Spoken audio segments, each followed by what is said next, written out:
Whether you admit it or not, I know for a fact that the majority of us tuned in for episodes 5 and 6 for the Ratliff brothers. I mean, yeah, we stayed for Sam Rockwell's beautiful monologue about becoming an Asian woman. The girl gang's ruined friendship. Gaitok is making his life miserable again.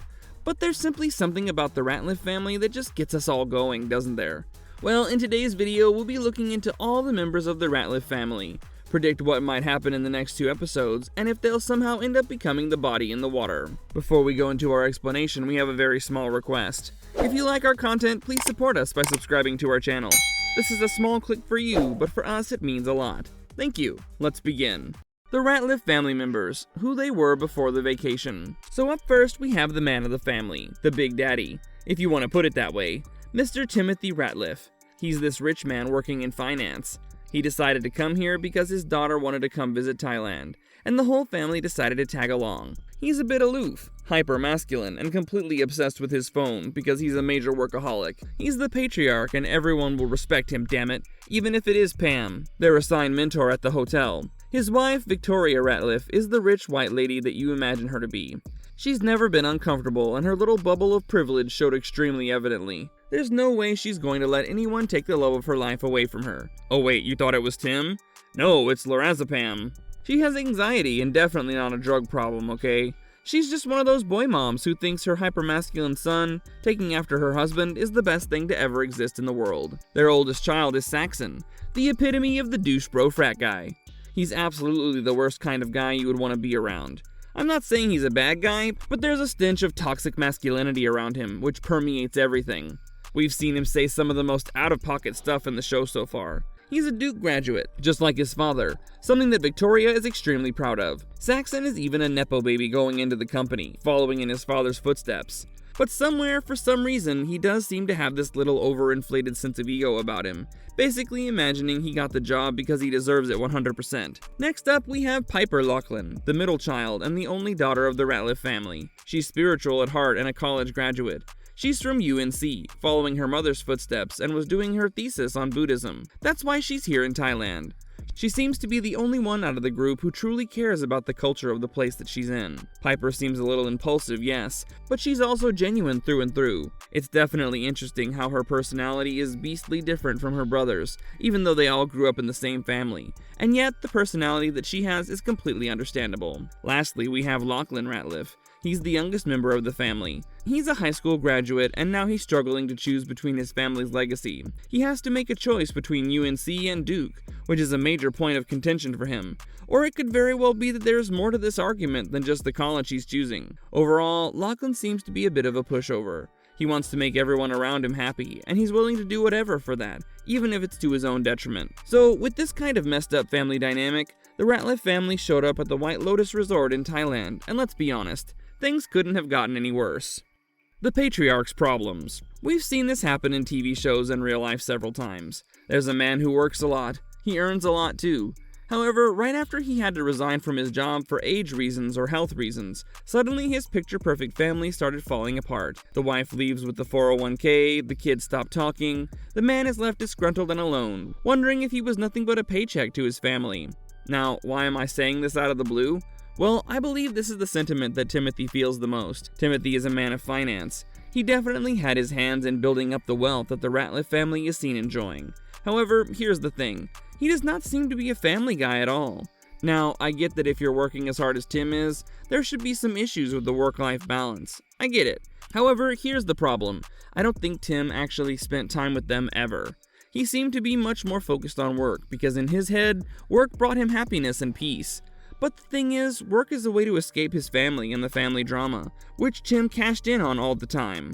However, things changed really soon when Timothy got a call from the Wall Street Journal. The journalist Bart Nixon questioned Timothy on his connection with Kenneth Nguyen about Shokel. Timothy obviously panicked and refused to answer any of the questions of the journalist. The next day, he found out that the Washington Post was looking into his connection with Kenneth as well. Eventually, Tim managed to get on call with Kenneth, and oh boy, the things he found out. They're not looking out for our boy right here. Turns out the Federal Bureau of Investigation managed to get the Shokel evidence, and they were now looking into the whole thing. Timothy managed to get in touch with his lawyer, and surprise, surprise, he too was now being investigated for the role he played in his money laundering. This stressed him out incredibly, and Victoria shared one of her magic pills with Tim, which helped him calm down a little bit more. Tim gave his phone to Pam following the hotel policy because he simply couldn't deal with the nervousness and anxiety anymore. Eventually, he checks up on the investigation, and things are not going well.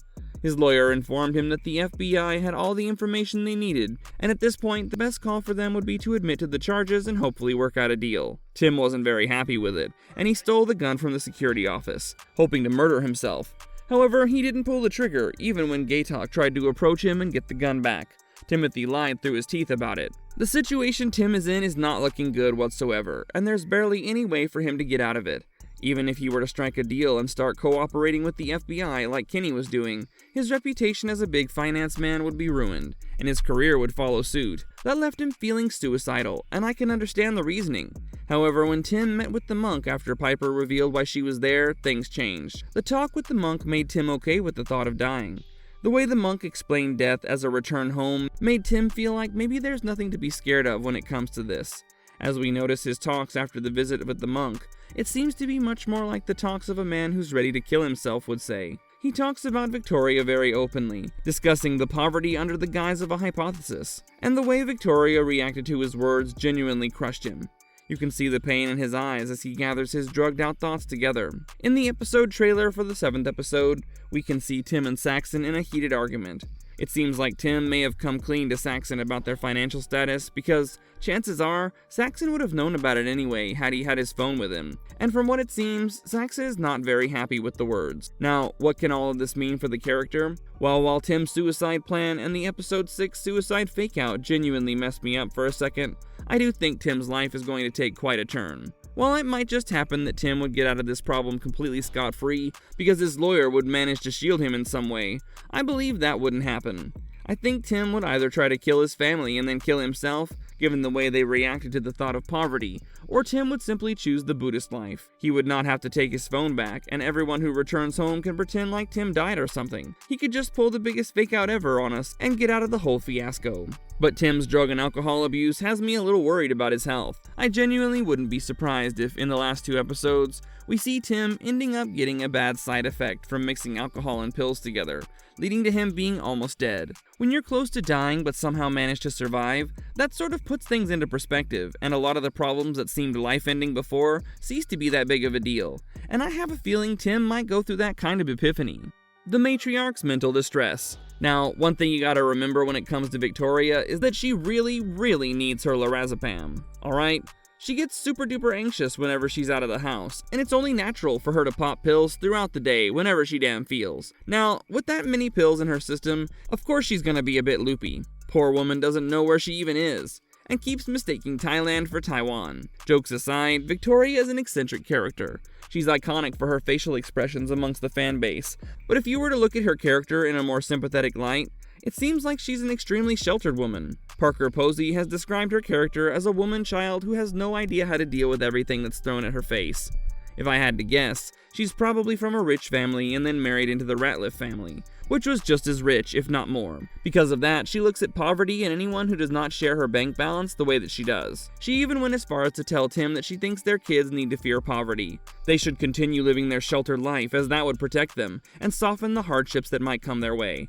I mean, I do get her mentality, but I don't know if she's saying it because she's worried about her kids or if she's saying it because she's projecting herself onto them. From the way we've seen Victoria behave, she definitely thinks she's a woman in a man's world. In her eyes, the hypermasculinity and the douchebag behavior is the acceptable behavior for men. That is why whenever we see Saxon making crude sexual jokes in front of the family, or when Tim accidentally ends up flashing their kids, Victoria is busy laughing her head off. Now sure, we could argue that this woman is loopy all the time. None of her actions are truly her actions. They could very well be drug-induced. However, you have to think about her actions in a different way. By laughing at this sort of crude behavior, she's indirectly sending the message that she thinks this behavior is okay. This acceptance and unintentional or intentional support that she's displaying is what led to Saxon continuing the douchebag behavior, while Piper is increasingly uncomfortable and feels lost. Lachlan, the youngest who has no idea who he wants to be, will be pushed to follow his brother's footsteps because he wants to see his mom happy. And his mom seems to be happy whenever Saxon is acting sexually or Tim is acting aggressively. After Tim stole all her pills to get high and better control his increasingly growing mood swings, I'd be lying if I said that I wasn't worried about Victoria's well-being. For those who do not know, lorazepam is a benzodiazepine, and as you guys can guess, it's addictive. Now, with Tim stealing the medicine, Victoria has no choice but to quit her lorazepam cold turkey. This is something that goes against medical advice, as there are so many symptoms to consider. The seizure that she mentioned could happen to her, and given how dependent she seems to be on lorazepam, I wouldn't be surprised if it does happen. While I don't think that she would go off on a sudden mood swing or try to kill her family, I wouldn't be surprised if Victoria and Tim ended up getting into a heated argument that led to either of them having a health problem that might be life-threatening. Saxon's sexcapades. While it might sound crude, let's be real. This is the whole thing about Saxon, isn't it? He likes sex, he wants to have it, and he's super open about it, even though he shouldn't be. He forced Lachlan to share the room with him because if Lachlan and Piper stayed in the same room, that would be misconstrued because brothers and sisters don't sleep together. But what does he do when Lachlan comes into his room? Saxon asks him about porn, walks into the bathroom completely nude, and then starts playing porn, almost ensuring that Lachlan knows that he's helping himself out. From the first episode until, I would say, the 5th episode, we were led to believe that Saxon is nothing more than the usual womanizer whose only goal is to sleep with as many women as he can. We see him practically objectify every woman he comes across except his mom. And yes, Piper also ended up on that objectification list. He keeps talking a lot about big games, and the way he's so into working out and having sex, it feels like that's what he thinks it is to be a man. Being a man, according to Saxon, seems to be having huge muscles, having a lot of sex, earning a lot of money, and that's that. The masculinity that Saxon worships, probably because he saw his father as this workaholic man with no time for family, and his mother's egging on, is very vapid and surface level. However, things took a turn for the worse at the full moon party. At this party, Saxon was told that he should take the drug as everyone else was doing it. Saxon refused, but when Lachlan went ahead and took it, Saxon did it too because in his head, it felt like Lachlan was one-upping him. So he took the drug, drank alcohol, and as you can guess, got incredibly high. Then at the yacht, as most straight men do, Saxon asked Chloe and Chelsea to make out. The girls followed through with the request, and then asked Saxon to do the same with his brother, which Saxon refused. But Lachlan was more than comfortable leaning in and kissing him. After this, Saxon tried to hook up with Chelsea, who had no interest in him, so he shifted his attention to Chloe, who was more than happy to indulge in her depraved fantasies with Saxon. I call her fantasies depraved because the way Chloe talked about Lachlan sounded incredibly predatory, and part of me feels like she intentionally pulled Saxon into the mix because she wanted to get to Lachlan through that. Either way, they have a threesome, and who would have thought? Saxon, our big manly man, our sex god, he gets cucked by Chloe and Lachlan, and as the memories of that night rush back to him, he's told by the girls that it was Lachlan who helped him out. This completely shattered the image Saxon had for himself. Not only did he get cucked, but he also inherently ended up doing something homosexual with his brother. Call me crazy, but I believe somewhere Saxon would not have felt this bad if he was the one helping Lachlan and not the other way around, because, in a way, the memories that Saxon remembered made it evident to him that he enjoyed getting the control taken away from him, which again, must have hurt his male ego. Throughout the season, we've seen Saxon force Lachlan to drink his protein smoothie to get all big and buff like him. But after the full moon party, Saxon doesn't do that. He doesn't feel masculine, and his self-image has been completely changed. Now, if you remember, in the very first episode, we saw Saxon pick up the fruit of the pong-pong tree, a highly poisonous fruit. My little theory is that after Saxon learns about the troubles Tim is in, Saxon might try to kill himself using the pong-pong tree fruit in a smoothie. Why? Because everything Saxon identifies with is gone, and he doesn't know any better. What do you guys think? Piper's perspective. When it comes to the middle child of the group, I don't have a lot to say. I think it was wrong of Piper to lie to everyone about the thesis, but then again, she wanted to come on this trip alone. She's a young woman who doesn't fit in with her family. She has different worldviews and different goals, so she wants to find herself, learn more about who she is and who she could be. So she decided to go on a self-exploration journey in Thailand, taking up Buddhism for a year. No harm in that. Now, is she a little impulsive? Yes. Is she a little sheltered? Yes. Is she a little privileged? Yes. But none of those things inherently make her a bad person or a bad protagonist. She wants to learn more about herself, and she just might be successful in doing it. While fans have been speculating that Piper would probably end up going through something horrible in the monastery and end up coming home with her parents, I think something else might happen. I believe that while at the monastery, she and Lachlan would have some heart-to-heart conversations, as we saw in the trailer. But it would end up with her learning about how messed up her family is, and that would push her more to take up Buddhism and change her life for the better. Lachlan's learning of himself. Out of all the members of the Ratliff family, the one I'm most curious about has to be Lachlan. The youngest Ratliff is a people pleaser. It doesn't surprise me. With so many loud personalities like Tim and Saxon in the house, and pushovers like Victoria and Lachlan going down the people pleaser route, it makes sense. I guess he does all that to ensure everybody is happy with him, and he's never the reason behind arguments. The posture correction workshop gave us an insight into Lachlan's personality, as the mentor told him that he uses his feminine side in a defensive way. His compliance and his nurturance are good traits, but with the extreme displays that Lachlan is known for, they've turned these positive traits into toxic ones. Lachlan took the drug and mixed it with alcohol. For all you know, Lachlan was just as blacked out as Saxon was. Now, given the way Saxon has behaved with Lachlan for so long, it would make 100% sense if Lachlan assumed that Saxon would be happy if he took charge of the sexual situation on the yacht, because this is the kind of person Saxon comes off as. With that in mind, it makes sense why Lachlan did what he did. Now, it's interesting that when Lachlan remembers the events of the night before, he doesn't seem horrified or panicked. There's a sort of calm acceptance of what he had done, and that he understands why Saxon was behaving the way he was afterward. Do I think Lachlan would kill himself over this? No. But I do think Lachlan's calm acceptance of his amorous incident with Saxon would irk the latter, which might lead to a full-on brawl?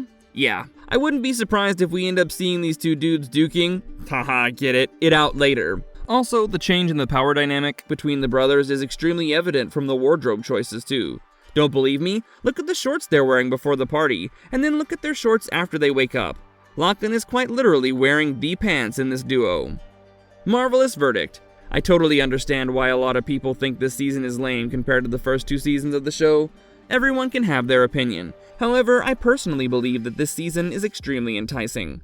The first two seasons were snappy and everything was moving fast, but this one is a slow burn. The interpersonal drama is definitely exciting to watch unfold, and the anxiety is killing me. I'm dying for the weekend because I desperately want to know what they have in store for us. Let's not forget that Patrick Schwarzenegger has quite literally said that the last episodes of White Lotus are crazy, and that he can't watch them with his family. I'll take Saxon's word on it. Let's see how everything plays out, shall we?